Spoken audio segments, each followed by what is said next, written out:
본 포스팅이 도움이 되셨다면 구독과 댓글에 관심 표현해주세요. 시청해주셔서 감사합니다. 김영삼 정부 시절 우리나라는 모두 적을 포함한 러시아 함정 256척을 도입해 주변국들의 특히 일본을 긴장하게 했었는데요. 우리나라에게는 해군력 발전을 도모할 수 있는 최고의 기회였습니다. 하지만 일본과 환경단체의 반발로 황금 같은 기회는 사라지고 마는데요. 자세히 알아보겠습니다. 당시 중국이 이어도를 포함해 일방적으로 방공식 별구역을 선포함에 따라 이 지역에서 제공권을 행사하기 위한 우리의 공군력 증강이 절실했는데요. 실제로 공군 최신의 15회의가 대구 공군기지에서 이어도 상공까지 527km를 날아가 제공할 수 있는 시간이 20분 미만이라는 사실이 드러남에 따라 공중급 유기와 함께 함재기를 실을 수 있는 항공모함 보유론에도 힘이 실렸습니다. 이때 한국의 한 무역회사는 소련 붕괴 직후 러시아 태평양 함대의 대형 함정들을 무더기로 도입했습니다. 항모 민스크와 노보로디스크 도착을 포함해 총 259척의 함정을 도입했는데요.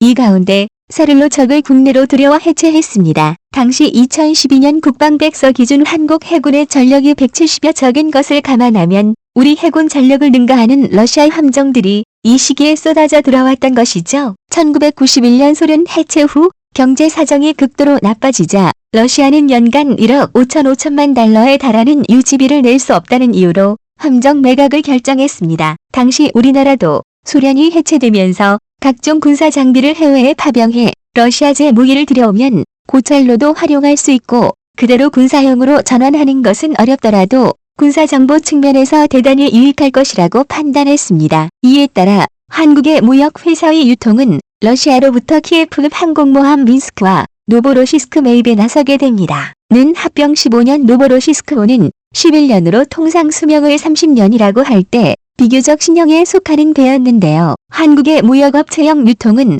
치열한 경쟁을 뚫고 해군 퇴역 장성들로 구성된 러시아 콤파스사와 항공모함 2척 구매 계약을 체결했습니다. 이 계약에는 세계 33개의 업체가 참가해 치열한 매수 경쟁을 벌였다고 하는데요.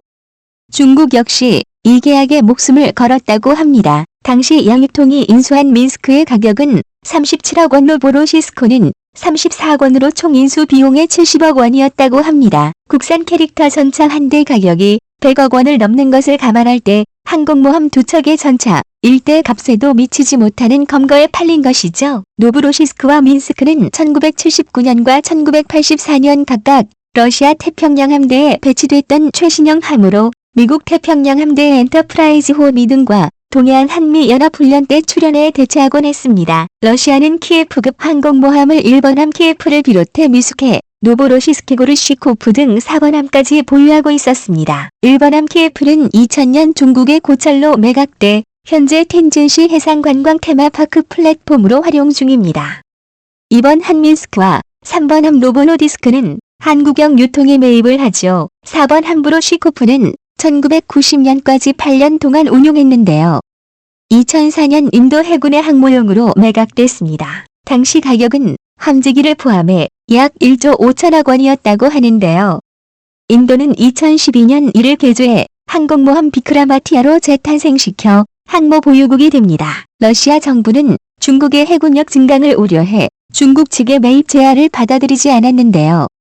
민스크와 노보로시는 중국이 진작부터 재취업시키려 눈독을 들여오던 항공모함들입니다. 결국 러시아 항모 입찰 경쟁에서 실패한 중국은 우크라이나가 건조 중이던 바라크를 인수해 랴오닝으로 탄생시켰습니다. 키예프급 항공모함은 만주 배수량은 45,500톤으로 길이는 214비행갑하는 195입니다. 전폭은 326m, 승조원은 1,200명이 탑승하는데요.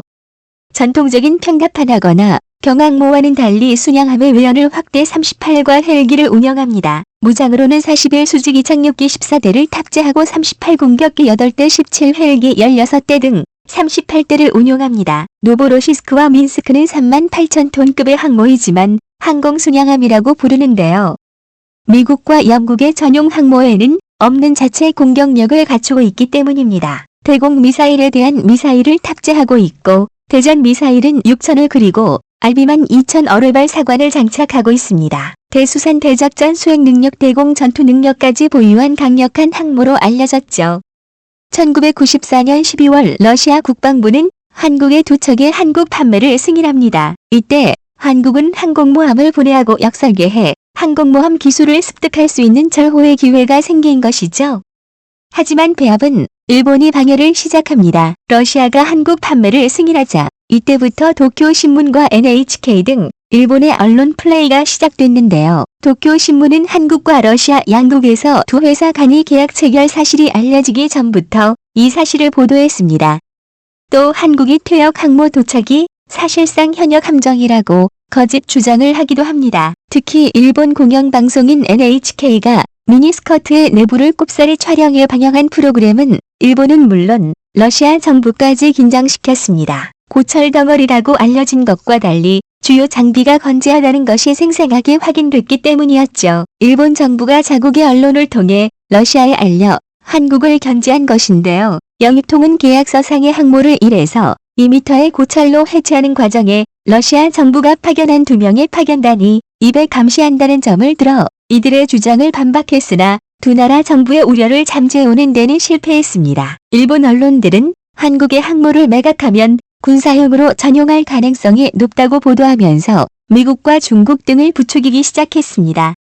일본의 목적은 러시아를 움직여 항모 매각을 원점으로 돌리려고 한 것인데요. 계약서 내용으로만 따진다면 두 한국은 훨씬 더 나은 모습으로 한국으로 인도됐어야 했습니다. 항모를 수입한 연료통이 러시아 퇴역 함정 판매 대행사인 콤파스사와 1994년 체결한 계약서에는 이 항모를 현재의 위치에서 그대로 넘긴다고 돼 있었지요. 러시아의 태평양 해군기지에 정박해 있던 이 항모는 비록 한 차례 화재가 나서 2년 넘게 방치되긴 했지만 당초 사용연한의 절반밖에 지나지 않아 주요 장비는 크게 손상되지 않은 모습이었습니다. 결국 러시아 극동세관국은 민스크와 노보로시는 중앙지휘센터 장비와 레이더 ID 방공 정보 시스템 미사일 발사대와 지휘 시스템 표적 탐지 시스템 등이 방치돼 있었다며 계약에 따른 인도 준비가 돼 있지 않으며 연료통에 앞서 구입을 시도했던 중국에 전매될 가능성도 있다. 아태 지역 안보에 중대한 영향을 줄지도 모른다고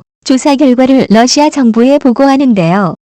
이 사실은 러시아와 일본 언론에 대서특필됩니다. 일본 마이니치 신문은 아시아 태평양 지역 안보에 심대한 악영향을 미칠 것이라고 보도하며 분위기를 잡아가지요. 결국 러시아 정부는 민스크와 노보로시스크의 해당 설비들의 수류탄으로 폭파하거나 제거합니다. 김영삼 정부와 국방부는 개인 무역 회사의 거래였기 때문에 러시아의 항모 파견을 막을 도리가 없었습니다. 그 결과 1995년 12월 우리나라에 인도된 민스크와 노보노디스크는 고철 덩어리에 가까웠습니다. 첨탑의 레이더를 비롯한 통신시설 지휘 및 통제 시스템 등이 파괴됐고 활주로도 상당 부분 훼손됐던 것입니다. 러시아 측의 조사 때문에 단초 1994년 말로 결정됐던 인도 기한도 늦춰졌지요. 미스코의 해체 작업은 1년이며 이를 해체 작업에 동원하는 인력만도 무려 400여 명에 이르는 대규모 공사로 전체 해체 비용이 100억 원에 달해 또한 영유통은 해체 과정에서 초대형 증기로 유해 물질을 빨아들여야 환경 피해가 거의 없도록 할 계획이었지만 환경단체들은 미스코의 해체 과정에서 기름 유출 방사능에 따른 환경오염 가능성 등을 제기하면서 강하게 반발했습니다. 당시 포항시 양포항이 당시 지역 주민과 환경단체들이 반발하는 바람에 입학이 무산되기도 했습니다. 포항 주민들은 포항제철이라는 국가전략산업체를 갖고 있다는 자부심이 있는데요. 포철이 돌아가려면 고철이 있어야 하고 따라서 한 우물을 해체하는 데 아무런 반대가 없었습니다. 문제는 환경단체들이 끼어들어 방사능 운운하면서 민심을 부추기면서 이를 만든 거죠. 블라디보스토크 태평양 함대에 정박해 있던 두 항모는 재임용값만 봐도 디젤 추진 항공모함이라는 것을 알 수 있는데도 지역 주민들이 핵 추진 항공모함이 아니냐며 반대를 했고 환경단체들이 원자로를 해체하는 과정에서 방사능으로 암이 발생할 수 있다고 집요하게 선전했습니다. 두 모두의 도입과 처분 과정에서 한국은 항모 전투기의 기체 발진 착륙 제어 갑판 대열 열처리 등은 항모 건조의 핵심 기술과 항모의 내외부 구조 연구를 할 수 있는 절호의 기회를 얻었습니다. 이때 축적한 기술이 이번 경항모 사업에 많은 도움이 될 거라고 합니다. 일본 입장에서는 키예프급 항공모함이 설령 중국에 판매되지 않더라도 위협적인 존재로 보였을 겁니다. 우리나라가 러시아 항모를 해체하는 과정에서 항모 관련 기술을 습득할 것을 우려했다는 분석인데요. 2차 세계대전 전 영국에 항공모함을 사다 항모를 자체 제작한 경험이 있는 일본으로서는 수준급 조선 기술을 갖고 있는 한국의 고철 항모를 매입하는 게 크게 신경 쓰였던 것이죠. 당시 온갖 풍파 끝에 노보노디스크를 해체하고 두 번째 항모인 민스크를 해체하려니 엄두가 안 났다고 합니다. 민스크 역시 환경단체들의 집요한 반대로 해체 장소를 찾지 못해 마산과 포항 군산 등의 항만을 떠도는 천덕꾸러기 신세로 전락합니다. 민스크를 인수해온 영입통의 입장에서는 리스크를 빨리 해치워버려야 계약한 나머지 259척의 함정을 고철 처리할 수 있었는데요. 계속 미뤄지니 손실이 매우 없었다고 합니다. 결국 해체가 어려워지자 러시아 국방부와 수차례 협의 후 해상관광호텔로 용도 변경 허가를 받는 데 성공합니다. 당시 김영삼 정부에서는 독도의 동도와 서도 사이에 민스크호를 정박시켜 해상관광호텔로 사용하자는 의견이 나왔는데요. 민스크의 활주로를 사용한다면